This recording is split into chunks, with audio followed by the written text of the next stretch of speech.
bombastic side eye, criminal offensive side eye.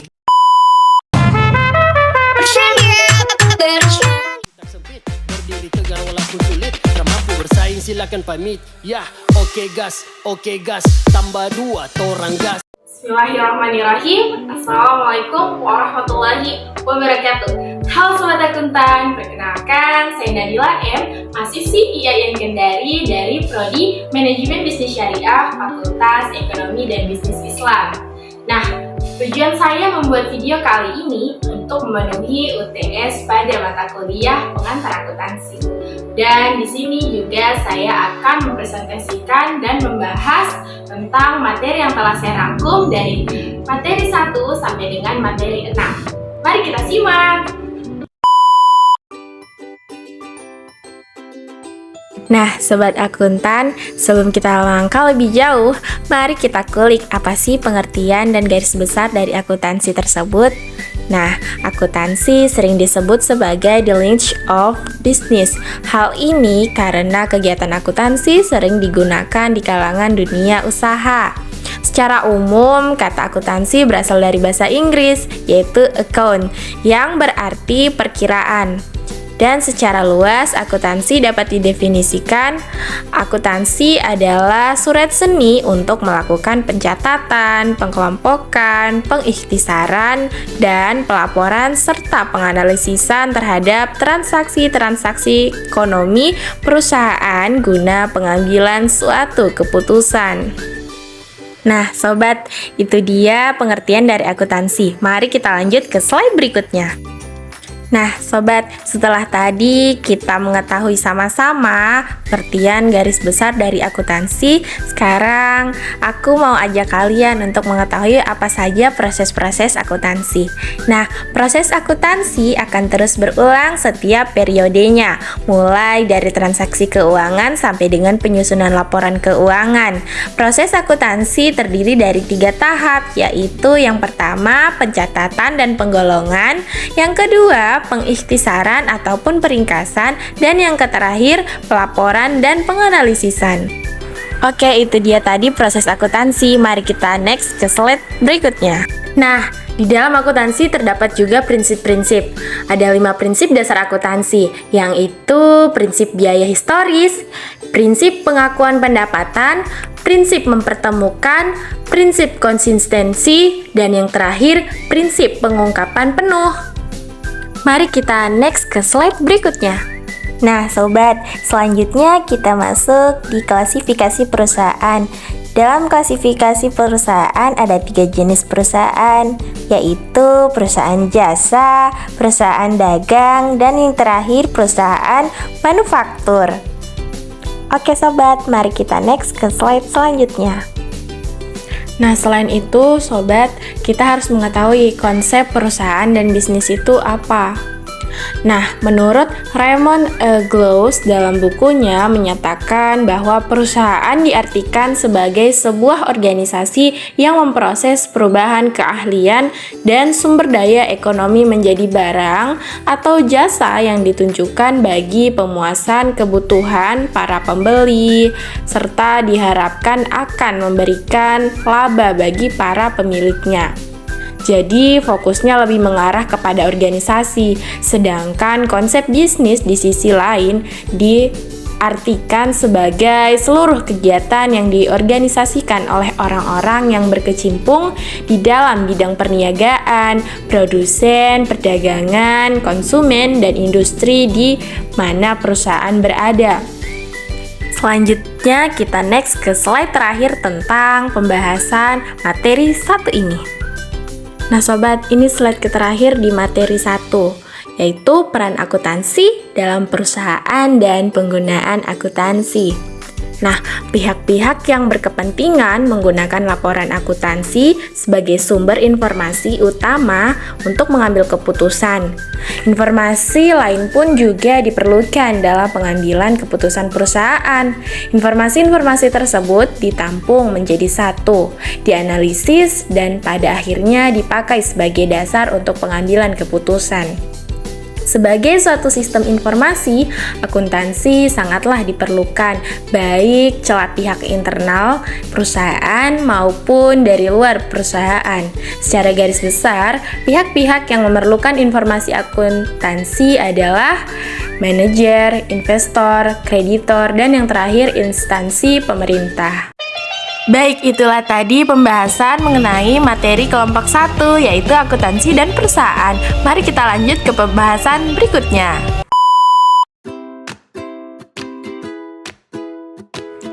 Analisis transaksi. Nah, secara umum transaksi dapat diartikan sebagai kejadian ekonomi yang melibatkan paling tidak dua pihak yang saling melakukan pertukaran, melibatkan diri dalam perserikatan usaha, pinjam-meminjam atas dasar sama-sama suka ataupun atas dasar suatu ketetapan hukum atau syariah yang berlaku. Namun, menurut Kamus Besar Bahasa Indonesia, transaksi adalah persetujuan jual-beli dalam perdagangan antara pihak pembeli dan penjual. Selanjutnya, jenis-jenis data analisis. Jenis-jenis data analisis terbagi menjadi 7. Yang pertama, analisis deskriptif. Yang kedua, analisis diagonis. Yang ketiga, analisis prediktif. Yang keempat, analisis perspektif. Analisis eksplorasi, data mining, dan yang terakhir, analisis regresi. Nah, berikutnya metode analisis transaksi. Ada 3 langkah dalam metode analisis transaksi. Yang pertama, menentukan jenis akun. Langkah pertama adalah menentukan akun mana yang terpengaruh oleh transaksi tersebut. Yang kedua, terapkan aturan debit dan kredit pada akun debit, meningkatkan akun aset, dan kredit meningkatkan akun kewajiban atau ekuitas. Yang terakhir, catat transaksi dalam jurnal setelah selesai menganalisis transaksi dan telah menentukan akun yang terlibat dan di mana transaksi perlu didebit dan dikreditkan. Kamu siap untuk mencatatnya dalam jurnal. Nah, sobat, ada juga nih manfaat dari adanya analisis transaksi dalam akuntansi, yaitu untuk mengetahui posisi keuangan periode tertentu, untuk menganalisa kelemahan perusahaan yang ada, untuk mengetahui kelebihan perusahaan yang dimiliki, untuk mengetahui langkah lanjutan pengambilan keputusan, dan yang terakhir sebagai bahan evaluasi dan penilaian kerja. Dan pembahasan yang terakhir di materi ini yaitu tentang jenis transaksi keuangan. Yang pertama ada jenis transaksi akuntansi berdasarkan hubungan kelembagaan, terbagi menjadi 2. Yang pertama transaksi eksternal yang melibatkan perdagangan barang dan jasa. Oleh karena itu dapat dikatakan bahwa setiap transaksi yang dilakukan oleh 2 orang atau 2 organisasi dengan satu pembelian dan yang lainnya menjual dianggap sebagai transaksi eksternal. Dan yang kedua transaksi internal. Transaksi internal tidak melibatkan penjualan ataupun pembelian dari pihak luar, melainkan proses lain di dalam perusahaan.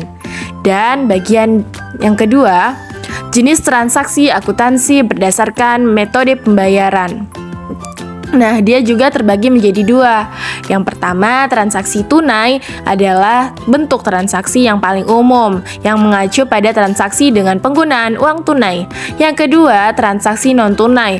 Transaksi non-tunai tidak terkait dengan transaksi yang menentukan apakah uang tunai telah dibayarkan atau akan dibayarkan di masa depan. Bayaran tunai atau kredit adalah transaksi non-tunai. Transaksi kredit adalah transaksi yang ditangguhkan pembayarannya sesuai perjanjian dan akan diselesaikan di masa mendatang. Dan bagian yang ketiga yaitu jenis transaksi akuntansi berdasarkan tujuan. Dia juga terbagi menjadi 2, yaitu yang pertama, transaksi bisnis ini adalah transaksi sehari-hari yang membuat bisnis tetap berjalan, seperti penjualan dan pembelian, sewa ruang kantor, iklan, dan pengeluaran lainnya. Yang kedua, transaksi non-bisnis ini yaitu transaksi yang tidak melibatkan penjualan atau pembelian tetapi mungkin melibatkan sumbangan dan tanggung jawab sosial. Oke sobat, itu tadi pembahasan materi 2 seputar analisis transaksi. Mari kita lanjut ke pembahasan materi berikutnya. Nah, kita masuk pada karakteristik akuntansi penyesuaian. Konsep periode akuntansi mengharuskan pendapatan dan beban dilaporkan pada periode yang tepat dengan mengacu pada IFRS yang mengharuskan penggunaan akuntansi berbasis akrual. Ada dua cara untuk melakukan proses akuntansi. Yang pertama, akuntansi akrual, yaitu mencatat dampak dari setiap transaksi pada saat terjadinya sebagian besar perusahaan menggunakan dasar akrual. Yang kedua, akuntansi dasar kas, yaitu hanya mencatat penerimaan kas dan pembayaran kas. Akuntansi dasar kas ini mengabaikan piutang, utang, dan penyusutan. Nah, selanjutnya proses penyesuaian. Untuk mengetahui cara membuat jurnal penyesuaian, konsep periode akuntansi mengharuskan pendapatan dan beban dilaporkan pada periode yang tepat. Hal ini terkait basis pencatatan akuntansi accrual basis. Nah, beberapa akun memerlukan pemutakhiran atau updating dengan alasan sebagai berikut. Yang pertama, beberapa beban tidak dicatat secara harian. Yang kedua, beberapa pendapatan dan beban direalisasi dengan berlalunya waktu dan bukan transaksi yang terjadi secara khusus. Dan yang terakhir, beberapa pendapatan dan beban mungkin belum dicatat. Nah, berikut jenis akun yang memerlukan penyesuaian. Yang pertama, beban dibayar di muka atau prepaid expense. Yang kedua, pendapatan diterima di muka atau deferred revenue. Yang ketiga, utang beban. Yang keempat, piutang pendapatan. Kelima, bahan habis pakai. Keenam, kerugian piutang. Dan yang ketujuh, penyusutan atau depreciation, penyusutan aktiva tetap. Nah, sobat, pembahasan di materi 3 yang terakhir kali ini yaitu tentang jurnal penyesuaian. Garis besarnya yaitu jurnal penyesuaian adalah jurnal yang digunakan untuk mencatat akun buku besar yang perlu disesuaikan agar menunjukkan keadaan yang sebenarnya. Nah, Sobat Akuntan, itulah tadi pembahasan kita di materi 3. Selanjutnya, mari kita ke materi yang keempat. Nah, Sobat, di sini kita akan membahas definisi akuntansi menurut kegunaan dan kegiatan. Yang pertama, menurut kegunaan. Akuntansi merupakan aktivitas jasa yang berfungsi memberikan informasi kuantitatif mengenai kesatuan-kesatuan ekonomi, terutama yang bersifat keuangan yang bermanfaat dalam pengambilan keputusan. Yang kedua, definisi menurut kegiatan. Akuntansi adalah seni mencatat, mengklasifikasi, dan mengistarkan transaksi-transaksi ataupun kejadian yang sekurang-kurangnya bersifat keuangan dengan cara menginterpretasikan hasil-hasilnya. Nah, Sobat, selanjutnya ada prinsip-prinsip akuntansi. Nah, ada 4 nih prinsipnya. Yang pertama, prinsip pengakuan. Yang kedua, prinsip penandingan. Yang ketiga, prinsip pengakuan penuh. Yang keempat, prinsip biaya. Berikutnya kita masuk pada pengertian perusahaan dagang. Perusahaan dagang adalah perusahaan yang membeli barang dagangan dari pemasok dan penjualnya kembali kepada pelanggan tanpa diproses terlebih dahulu atau tanpa diubah bentuknya. Yang termasuk dalam golongan perusahaan dagang ini antara lain distributor, agen tunggal, pengecer, toko swalayan, toko serba ada, dan pusat-pusat barang grosir. Secara garis besar, transaksi perusahaan dagang yang sering terjadi dibagi menjadi 4, yaitu pembelian, pengeluaran kas, penjualan, dan penerimaan kas. Nah, Sobat, kita juga perlu tahu nih ciri-ciri perusahaan dagang apa saja. Nah, ada 4 ciri-cirinya. Yang pertama, pendapatan utama perusahaan berasal dari penjualan barang dagang. Yang kedua, biaya utama perusahaan berasal dari harga pokok barang terjual serta biaya usaha lainnya. Yang ketiga, tujuan utama perusahaan ialah memberi laba dari penjualan barang dagang dengan harga yang lebih tinggi daripada harga belinya. Yang keempat, terdapat akun persediaan barang dagang dalam akuntansi perusahaan berperan sebagai perantara produsen dengan konsumen. Nah, karakteristik perusahaan dagang pula terdiri dari 5, yaitu memiliki aktivitas utama berupa membeli, menjual, menyimpan di gudang, penyimpanan, dan kembali menjual. Yang kedua, tidak melakukan proses produksi barang. Yang ketiga, perhitungan total keuntungan berpatokan dengan total hasil penjualan dikurangi biaya pembelian dan biaya operasional. Yang keempat, perusahaan tidak melakukan proses produksi terhadap barang-barang yang dijual. Dan yang terakhir, barang yang dijual langsung dijual tanpa melalui proses pengolahan atau perubahan sedikit pun. Nah, perusahaan dagang juga memiliki jenis-jenis. Ada 2 jenis nih. Yang pertama, berdasarkan produk yang diperdayakan, yaitu perusahaan dagang barang produksi dan perusahaan dagang barang jadi. Yang kedua, berdasarkan macam konsumen yang terlibat. Yang pertama, perusahaan dagang besar. Yang kedua, perusahaan dagang perantara. Dan yang ketiga, perusahaan dagang pengecer. Nah, selanjutnya di sini ada siklus akuntansi perusahaan dagang. Siklus akuntansi perusahaan dagang itu ada 10. Yang pertama, mencatat transaksi jurnal umum. Yang kedua, mencatat di buku besar pembantu. Yang ketiga, membuat neraca saldo sebelum disesuaikan. Yang keempat, membuat jurnal penyesuaian. Yang kelima, neraca saldo telah disesuaikan. Yang keenam, membuat laporan keuangan. Ketujuh, membuat lembar kerja akuntansi. Kedelapan, membuat jurnal penutup. Kesembilan, neraca saldo telah tutup buku. Dan yang terakhir, membuat jurnal pembalik. Nah, sobat, ini pembahasan terakhir di materi 4, yaitu analisis transaksi. Analisis transaksi sendiri adalah kegiatan yang paling penting dalam tahapan siklus akuntansi. Dalam perusahaan dagang ada beberapa jenis transaksi yang terjadi dalam operasional sehari-hari, yaitu mencakup sebagai berikut. Pertama, jasa pembelian. Kedua, penjualan. Ketiga, membayar upah dan gaji. Keempat, pembelian aset tidak lancar. Kelima, asuransi dan pembayaran pajak. Keenam, membeli barang material. Nah, sobat akuntan, itu dia tadi pembahasan di materi 4. Selanjutnya kita akan membahas materi 5 yang mana masih berkaitan tentang menyelesaikan siklus akuntansi. Nah, sobat, di sini kita mau tahu nih, fungsi dan tujuan akuntansi itu apa saja sih? Siklus akuntansi berfungsi sebagai pemasti dengan menghitung jumlah nyata dari penyusutan aset dengan menggunakan metode yang tepat untuk aset tertentu.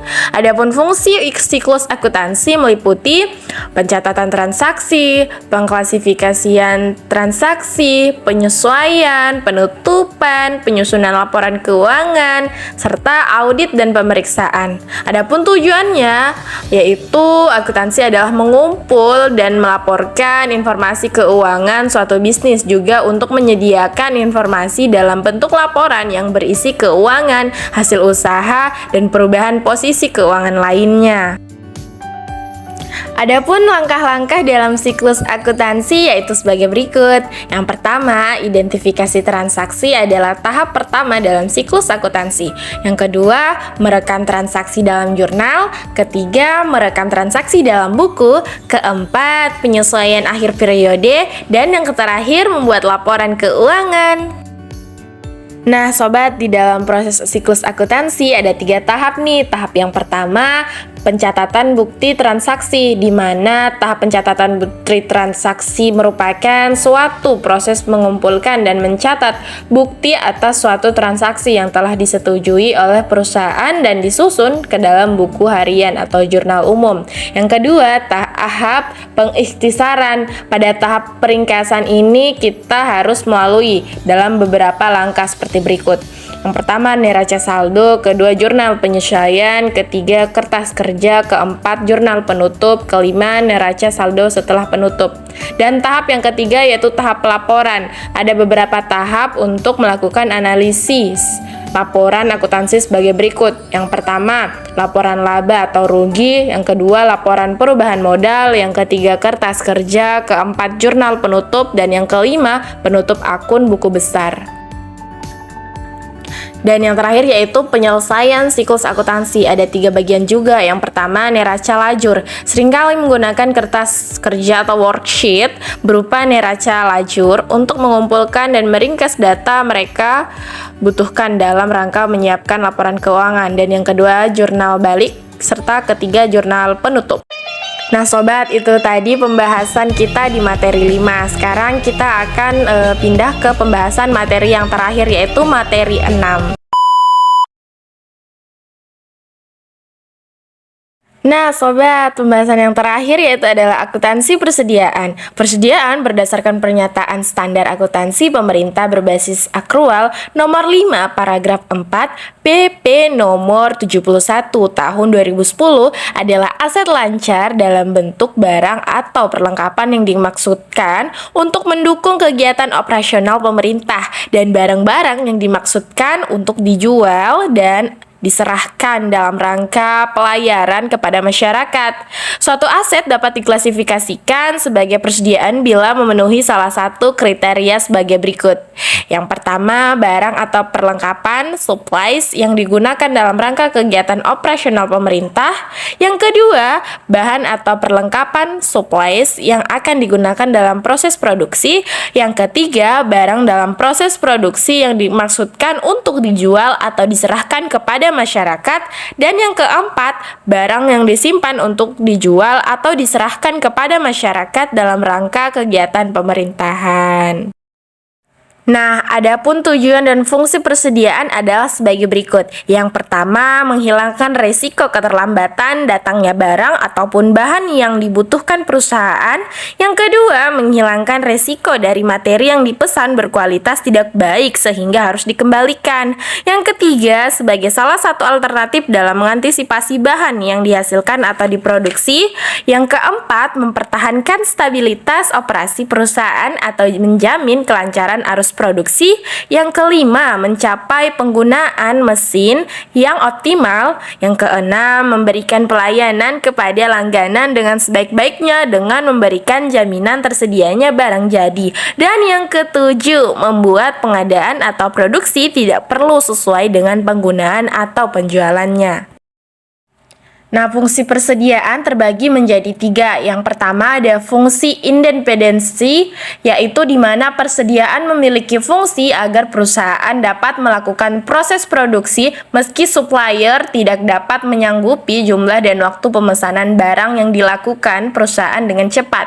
Yang kedua, fungsi ekonomis, di mana persediaan memiliki fungsi agar perusahaan dapat menggunakan seluruh sumber daya yang dimiliki oleh perusahaan dalam menjalankan kegiatan operasional perusahaan. Dan yang ketiga, fungsi antisipasi. Persediaan memiliki fungsi agar perusahaan dapat melakukan antisipasi pada perubahan permintaan konsumen. Persediaan merupakan sebuah istilah yang menunjukkan segala sesuatu dari sumber daya yang ada dalam suatu proses yang bertujuan untuk mengantisipasi terhadap segala kemungkinan yang terjadi, baik karena adanya permintaan ataupun ada masalah lain. Selanjutnya, jenis-jenis persediaan akan berbeda sesuai dengan bidang atau kegiatan normal usaha perusahaan tersebut. Berdasarkan bidang usaha perusahaan dapat berbentuk perusahaan industri atau manufaktur, perusahaan dagang maupun perusahaan jasa. Untuk perusahaan industri, maka jenis persediaan yang dimiliki adalah persediaan bahan baku, barang dalam proses, persediaan barang jadi, serta bahan pembantu yang akan digunakan dalam proses produksi. Dan perusahaan dagang maka persediaannya hanya satu, yaitu barang dagang.